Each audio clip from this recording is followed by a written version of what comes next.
बघा हे आहे खेड स्टेशन, कोकण रेल्वे जिंदाबाद एक. आणि नजर लागली त्याला. शनिवार रविवार या ट्रेनला खूप गर्दी असते. दिवा ट्रेनला पण रोयाचा स्टॉप नाही आहे. आणि दिवा ट्रेनची मजा सर तर कोकणातल्या माणसानेच तारलेलं आहे. मॅडम पण बोलल्याच लगेच.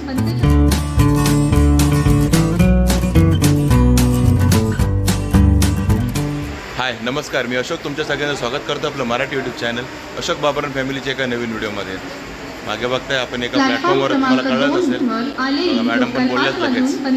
तर आता मी आहे ते दिवा स्टेशनवरती आणि आम्ही निघालो आहोत ते कोकणामध्ये. म्हणजे आमचा आज कोकण ट्रिप आहे एकदम आमची. म्हणजे हे बघा इथे विजय भाऊ पण आहेत आणि मी, आमच्या दोघांची आहे कोकण ट्रिप. आणि आम्ही एकदम तळ कोकणापर्यंत नाही चाललो आहे, मध्य कोकणापर्यंतच चाललो आहे. म्हणजे आमचा चिपळूणपर्यंत ट्रिप आहे. चिपळूणला निघालो आहे कोकण रेल्वेने आणि सकाळचे आता अजून 6 पण नाही वाजलेत. आणि आपल्या मागे उभी आहे ती आपली सगळ्यांची आवडती दिवा पॅसेंजर, दिवा मडगाव. आणि हिने मी जवळजवळ मला वाटतं आता 15 वर्ष झाले असतील ट्रॅव्हल करून. 15 वर्षानंतर मीच ट्रॅव्हल करतो. तुमचं काय? स्वतः पण हे कोकणातले आहेत, मी तो कोकणातला नाही तरी पण हे दिवा पॅसेंजरने खूप वर्षांनी ट्रॅव्हल करते. हां, आता मला वाटतं ही 6:25ला निघेल ही दिवा ट्रेन. आम्ही दिवा ट्रेनच म्हणतो. तर ही 6:25ला निघेल आणि अजून 6 पण नाही वाजले त्यांनी. ट्रेन पूर्ण फुल आहे. हे बघा लोकांची फुल गर्दी आहे आणि लोक बसायला जागा शोधत आहेत. की लकीली आम्हाला 2 जागा भेटल्यात. हां लवकर म्हणजे आम्ही 5:30ला आलो आहे तरी पण आम्हाला जस्ट 2 जागा कशा तरी भेटल्या आहेत. आणि ही कंडिशन दिव्याला आहे तर पनवेलला का होणार तर माहीत नाही. हां, आणि आता सीझन पण नाही, अख्खी ट्रेन फुल आहे. आणि अख्खी ट्रेन फुल आहे. हो, रिझर्वेशन तर फुल आहे. रिझर्वेशन पण 4 डबे आहे त्याला, ते पण फुल आहेत. त्यात जनरल तर पूर्ण फुल. हे बघा लोकांची लगबग, म्हणजे लोक अजून येतातच आहेत. खरं सांगायचं म्हटलं तर कोकण रेल्वेला सर तर कोकणातल्या माणसानेच तारलेलं आहे. हो, ते कोकणातल्या माणसांनी तारलं आहे. कारण बघा ना, अशा ट्रेन रोज फुल जायला लागलं तर काय, कोकण रेल्वेचं चांगलंच आहे ना. तर चला आता आपला प्रवास तर आहे चिपळूणपर्यंत. तर मस्त आता कोकणातला प्रवास आणि कोकणातले मस्त पावसाळ्यात स्पेशल कोकण एकदम स्वर्गासारखं असतं असं म्हणतात. निसर्गरम्य. त्याचा जरा आनंद घेत आपण ट्रॅव्हल करूया. आता आपली ट्रेन निघेल 20-25 मिनिटांनी. तर आपण मस्तपैकी पनवेल गेल्यानंतर आपल्याला चांगले नजारे बघायला मिळते. तर पनवेलला बघा किती गर्दी होणार आहे ते. आणि आत्ता आमची दिवा मडगाव पॅसेंजर निघाली आहे दिव्यावरनं. आणि बघा आत्ता वाजले 6:25 आणि एक्झॅक्ट 6:25ला निघाले, डॉट 6:25ला. म्हणजे एकदम टाईम टू टाईम ट्रेन इथून तर निघाले टायमावरती. आता पुढे सुटते का? हो, परफेक्ट जर टायमावर सुटली ट्रेन. आता पुढे माहीत नाही किती वेळात पोचते ती. आणि बघा फुल आहे ट्रेन बसायला. म्हणजे बघा इथेच दिव्याला जसं वर बसायला लागतं आहे. म्हणजे आता पनवेलला काय कंडिशन होणार माहीत नाही. फुल आहे सगळी ट्रेन. बघा वर बसले सगळे. पनवेलला मात्र आता मला वाटतं पनवेलपर्यंत आता उभं राहायला पण जागा उरणार नाही. पनवेलला जेव्हा एवढी गर्दी होणार. आणि पुढचे डबे आहेत ना जे सुरुवातीचे ते एकदम फुल आहेत. आत्ताच उभं राहायला पण जागा नाही. म्हणजे सीझन नाही तरी ही कंडिशन आहे. सीझनला काय विचारायला नको, मग बघूच नाही. हे गणपतीला तर इकडे बघायचं पण नाही, रिझर्वेशन नसेल तर यायचंच नाही. चला आता दिव्यावरून तर निघाली आहे. आता बघूया पनवेलला किती गर्दी होत होती. आणि आत्ता आपली ट्रेन आली ती पनवेल स्टेशनला आणि फुल गर्दी आहे बघा आतमध्ये. बघा सर्व स्टँडिंग झालं आहे. एवढी रश झाली आहे पनवेलला. आणि थोडी लेटच झाली, म्हणजे 7:00 टायमिंग आहे. 7:15 वाजले. हे बघा फुल रश आहे एकदम. म्हणजे आता स्टँडिंग पण झाले आहेत आणि वरच्या सीट्स पण थोडं फुल झाले आहेत. आपली सीट आहे आतमध्ये. आणि शनिवार रविवार नेहमीच दिवा ट्रेन फुल असते. दिवा मडगाव पॅसेंजर पण नाही, म्हणजे आता ती एक्सप्रेस झाली आहे. आणि सगळे समोसा आणि वडा आणि चायवाले सगळे फिरत आहेत. आणि दिवा ट्रेनची मजा, गरमागरम समोसे आणि वडे सारखे चालू जाणार. पनवेल स्टेशनला सगळे भरले. ते बघा वडा, समोसा, चाय, भेळ. बघा आला चायवाला. चाय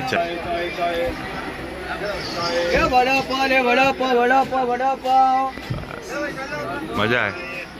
ट्रेन पूर्ण फुल, सर्व स्टँडिंग आहे बघा. पनवेललाच दुसऱ्या स्टॉपला. सोनपापडी, चिक्की, जेलीची आकलड, आल्याची वडी, चणे घ्या, वाटाणे घे, शेंगदाणे घे. ट्रेनमध्ये भाज्या पण विकायला आले आहेत. वांगी, दोडकी, टोमॅटो सगळं आहे विकायला.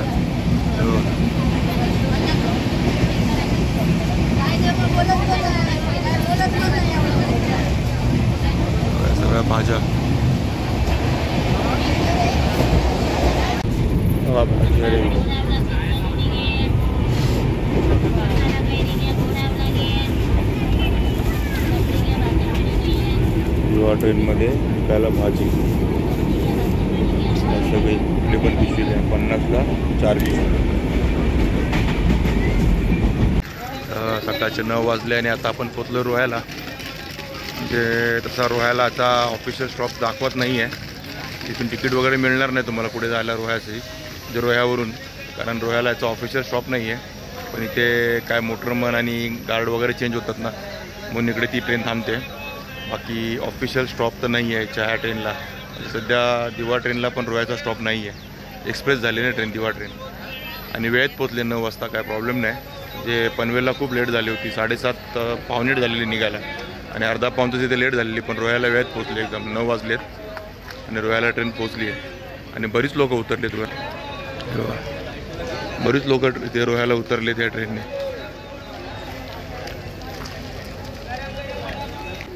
रोह्यानंतर मेन कोकण चालू आहे. जसं म्हणलं होतं की पनवेलनंतर नजारे बघायला मिळतील, पण आम्हीच झोपलो होतो.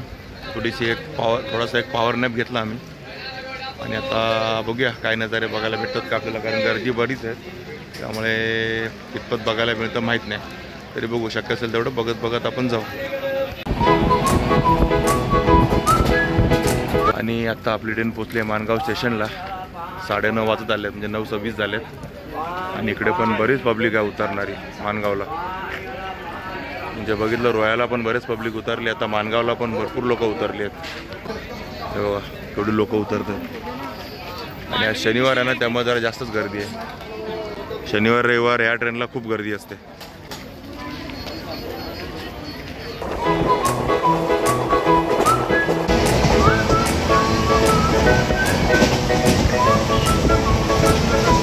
आणि आता ट्रेन पोचली वीर स्टेशनला, आणि exact time to time train चालली आहे. आणि इथे किती गॅप आहे बघा, एवढे वरून उड्या मारायला लागतं. इथे वीरला येईपर्यंत मला वाटतं अर्ध्याच्या जास्त ट्रेन खाली झाली आहे. म्हणजे जे पण स्टँडिंग होतं ना, त्यांना सगळ्यांना बसायला जागा मिळाली, एवढी ट्रेन खाली झाली. आता मला वाटतं खेडला जाईपर्यंत लोकांना झोपायला जागा होईल. तरी अजून आपले 3 स्टॉप आहेत, त्यानंतर आपलं खेड येणार आहे. आणि आताच मी सांगितलं की ट्रेन एकदम वेळेत चालली आहे, आणि नजर लागली त्याला, कारण आत्ताच अनाऊन्समेंट झाली की इथे वीर स्टेशनला ट्रेन 30 ते 35 मिनटं उभी राहणार आहे. म्हणजे as usual Konkan railway late झालेलीच आहे. म्हणजे 30 ते 35 मिनटं इथे उभी राहणार, म्हणजे पुढे आपल्याला खेडला लेट होणारच आहे 100%. आणि आता ते करायचं काय नाही. बघा वीर स्टेशन आहे, आणि कोणत्या ट्रेनची पासिंग आहे माहीत नाही. आणि ऑलमोस्ट 40-45 मिनटानंतर वीर स्टेशनवरनं आपली ट्रेन निघाली आहे. आणि इथे का थांबले एवढ्या वेळ, तर इथून पुढे होतो सिंगल ट्रॅक चालू कोकण रेल्वेचा. वीरपर्यंत डबल ट्रॅक आहे, पण वीर स्टेशनच्या पुढे सिंगल ट्रॅक आहे. त्यामुळे पासिंग देत म्हणजे ऑलमोस्ट 3 ट्रेन पास झाल्या आपल्या बाजूने. त्यानंतर आता आपली ही ट्रेन निघाली आहे. तर आता इथेच 11:15 झाले आहेत, आणि 11चा टायमिंग खेडचं होतं. आता किती वाजता खेडला पोचवते काय माहिती. जेव्हा पण पोचवेल, आपल्याला काय काही नाही, जेव्हा पोचेल तेव्हा पोचेल.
तर अशा प्रकारे आता आम्ही खेडला उतरलो, खेड स्टेशनला.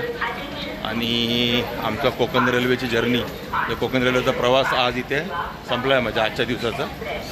आणि आम्ही कळव्यावरनं प्रवास सुरू केला, आणि दिव्यावरनं मग दिवा सावंतवाडी पॅसेंजर ट्रेनच म्हणायला लागेल. तर एक्सप्रेस फक्त नाव दिलं आहे, बाकी थांबती सगळीकडे आहे माणगावनंतर. आणि त्यानंतर तर बाकी सर्व ट्रेनला जागा पण देते, पहिले तुम्ही जावा.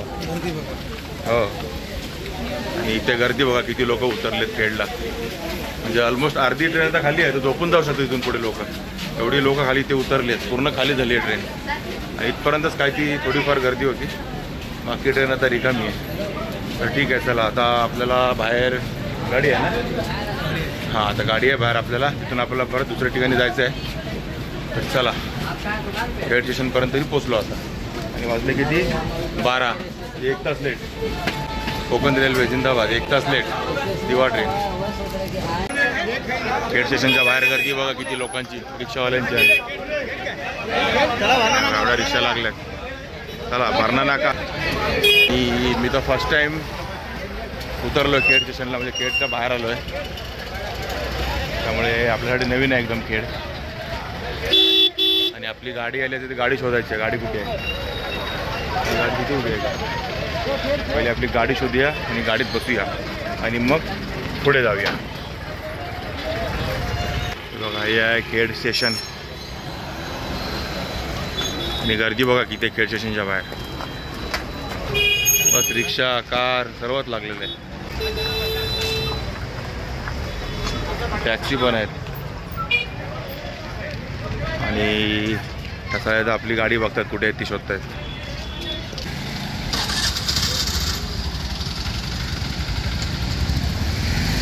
मस्तपैकी असा प्रवास करून दिवा सावंतवाडी गाडीने म्हणजे मी पोचलो आहे विजयभावांच्या गावी. आम्ही दोघे पण आलो, तुम्ही बघितलंच आहे. आणि बघा गाव किती मस्त आहे. बघा दिसतंय तुम्हाला, तिकडे पण समोर डोंगर आहेत. आणि बघा इकडे पण डोंगर आहेत, वरती मस्तपैकी झाडी. आणि त्याच्या कुशीतलं हे गाव. आणि हे गाव आहे खेड तालुक्यामध्ये. म्हणजे खेडपासून एक 20-22 किलोमीटर अंतरावरती आणि चिपळूणपासून एक 8 किलोमीटर अंतरावरती असलेलं हे गाव लोटे म्हणून आहे. तर लोटे ग्रामपंचायतीमध्येच ही वाडी येते. आणि लोटे तुम्हाला माहीत आहे, जो मेन मुंबई गोवा हायवे आहे ना, तिथून एक 3 किलोमीटर अंतरावरती आहे आतमध्ये हे. पण आजूबाजूचा परिसर खूप छान आहे. तर आता दुपारी आल्यानंतर मस्तपैकी आराम केला जेवल्यानंतर. आणि एवढी मस्त झोप लागली ना, शांत एकदम. आणि बरं वाटलं मस्तपैकी. असं गावचा फीलच वेगळा आहे मित्रांनो. आणि कोकणात तर स्पेशली इथलं वातावरण जे आहे ना पावसातलं, म्हणजे पावसाळ्यातलं का त्याचं बारमाही वातावरण इकडे भारीच आहे एकदम. त्यातल्या त्यात पावसाळ्यात एकदम भारीच वाटतं, एकदम मस्त, एकदम छानपैकी. आणि त्यामुळे मस्त छान झोप लागली दुपारी. आणि थोडा रिमझिम पाऊस पण पडत होता. आता नाही आहे पाऊस, संध्याकाळचे 6 वाजलेत. आणि हे दिसतं आहे ना पाठीमागे, हे त्यांचं घर आहे. बघा, हे त्यांचं घर आहे इकडे असं पाठीमागेपर्यंत. आणि बघा बाजूला लगेच इकडे मस्तपैकी झाडं वगैरेनी छान वातावरण आहे पाठीमागे. पण मी राऊंड मारून आलो आताच. तर ठीक आहे मित्रांनो, तुम्हाला हा व्हिडिओ कसा वाटला नक्की कमेंट करून सांगा. आणि आपल्या व्हिडिओला लाईक करा, शेअर करा, कमेंट करा. आणि आपल्या चॅनलला नवीन असेल तर चॅनलला सबस्क्राईब करायला विसरू नका. चला तर मग असेच भेटू आपल्या एका नवीन व्हिडिओमध्ये. तोपर्यंत टेक केअर, बाय बाय.